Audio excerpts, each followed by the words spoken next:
Terima kasih Anda masih bersama kami dalam Sapa Indonesia Pagi. Saudara, Komisi Pemberantasan Korupsi atau KPK telah menaikkan status kasus dugaan korupsi kuota haji era Menteri Agama Yakut Kholil Qomas naik ke tahap penyidikan.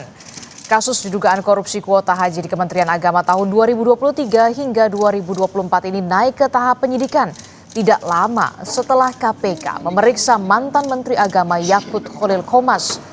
KPK memastikan telah menemukan dugaan bukti korupsi dalam kasus ini, namun masuk menggunakan surat perintah penyidikan umum agar dapat memeriksa sejumlah saksi untuk mendalami aliran uang hingga siapa yang memberi perintah untuk menetapkan kuota haji.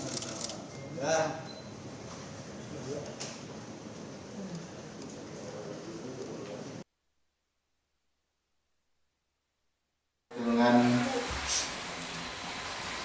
perkara haji, KPK telah menaikkan status penyelidikan terkait penentuan kuota dan penyelenggaraan ibadah haji pada Kementerian Agama tahun 2023 sampai dengan 2024 ke tahap penyidikan.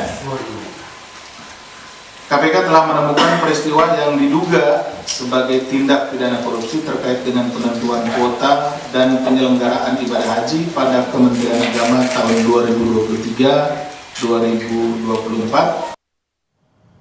Dengan dinaikannya kasus dugaan korupsi haji ke tingkat penyidikan, artinya saudara, kasus ini bakal berlanjut.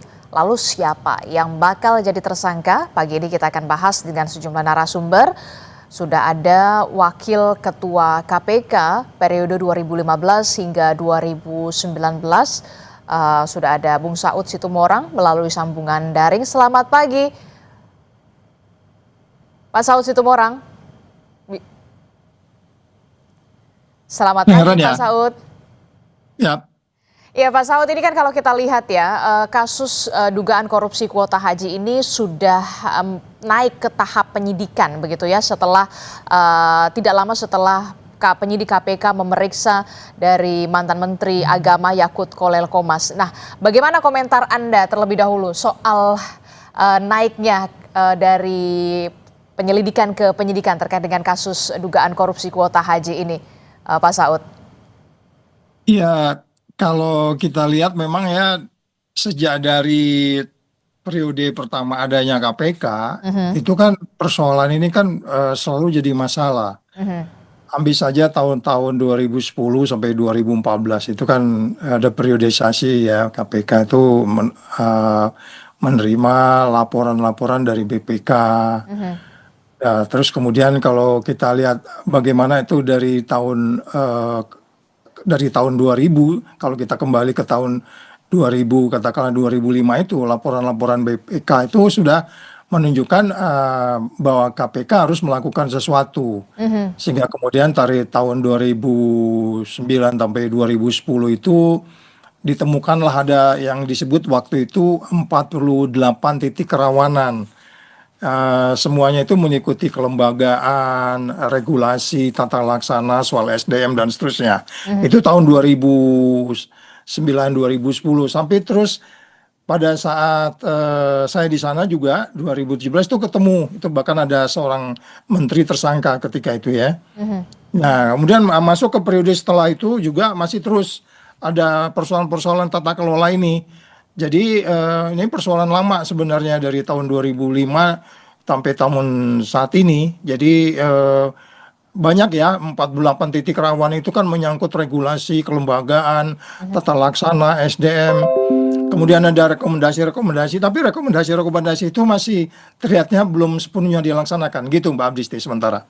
Oke. Kalau terkait dengan kasus dugaan korupsi kuota haji, ini kan kalau kita lihat kan sudah naik ke tahap penyidikan. Bahkan KPK sendiri sedang membidik siapa sebenarnya sosok pemberi perintah terkait dengan kuota jemaah haji ini. Ada tambahan kalau tidak salah dari Kerajaan Arab Saudi kala itu adalah 20.000 kuota jemaah haji, kemudian 10.000-nya ini diberikan kepada kuota khusus. Nah, bagaimana kemudian agar penyidik KPK bisa bisa menelisik di sana, bisa mengusut secara tuntas soal siapa sebenarnya yang paling berperan bisa punya kewenangan untuk bisa untuk membagikan kuota jemaah haji ini begitu ya, untuk bisa punya perintah, oh ini 10.000 ke haji khusus begitu, oh ini ke haji reguler. Bagaimana kalau dari Anda sendiri, Pak Saud? Iya, itu tadi kan dari tahun 2000 sampai saat ini itu kan persoalan-persoalannya itu dari 48 poin di atas itu kan itu menjadi pembelajaran dalam kaitan apakah itu harga pengadaan, manipulasi BPIH, penunjukan penyedia non yang kompetitif, potensi penyalahgunaan kuota dan seterusnya.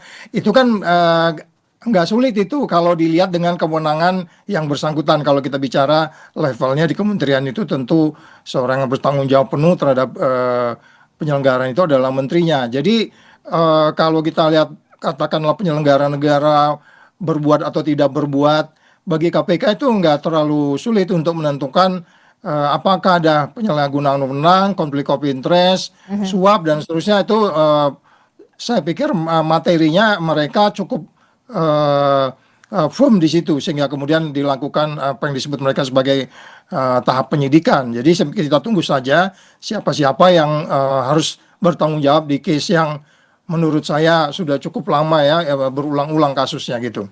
Oke, termasuk juga soal menurut Anda, Pak Saud, bukti apa yang kemudian harus ditelusuri KPK untuk kemudian nantinya bisa menjerat tersangka? Tidak hanya soal membidik siapa yang memberikan perintah, tapi juga soal dugaan aliran dana, termasuk juga soal jeratan TPPU ini, Bung Saud. Iya, jadi kalau kita lihat ada penambahan kuota itu yang kemudian ada konflik antara pembagian yang reguler dan yang khusus, itu kan nanti di situ terlihat itu nanti niat jahatnya. Nanti kita lihat saja bagaimana KPK bisa kemudian akhirnya itu bisa memicu penyalahgunaan wewenang.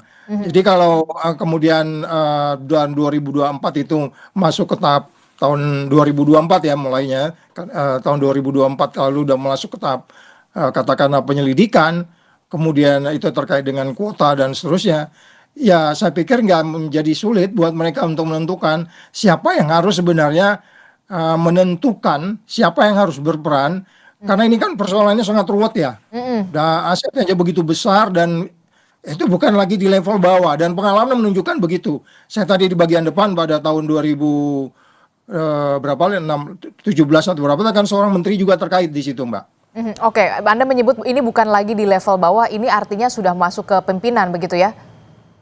Karena memang menyangkut soal dugaannya pimpinan. seperti itu karena bagaimanapun ini kan bukan persoalan sederhana ya menentukan kuota yang tadi katakan 92% reguler dan seterusnya, nggak di level bawah itu kalau itu analisis saya begitu. Oke. Termasuk juga ini Pak Saud, kalau misalkan KPK mengklaim ada aturan yang kemudian dilanggar undang-undang, tapi kemudian ada Permenak mengatur soal kuota haji. Apakah kemudian ini agak sedikit menjadi tantangan tersendiri bagi penyidik KPK soal ini? Karena memang ada kuota haji itu memang diatur di Permenak. Iya, semuanya kan ada aturan, ada komitmen, ada konsensus, ada kesepakatan bagaimana cara menata itu. Kemudian nanti kan penyidik akan nggak sulit untuk menentukan siapa yang lari sebenarnya jadi komitmen dari konsensus dari peraturan dan seterusnya. Nah itu mereka lebih pasti lebih paham dan sehingga kemudian bisa menentukan siapa tersangkanya walaupun belum resmi diumumkan pada Agustus ini.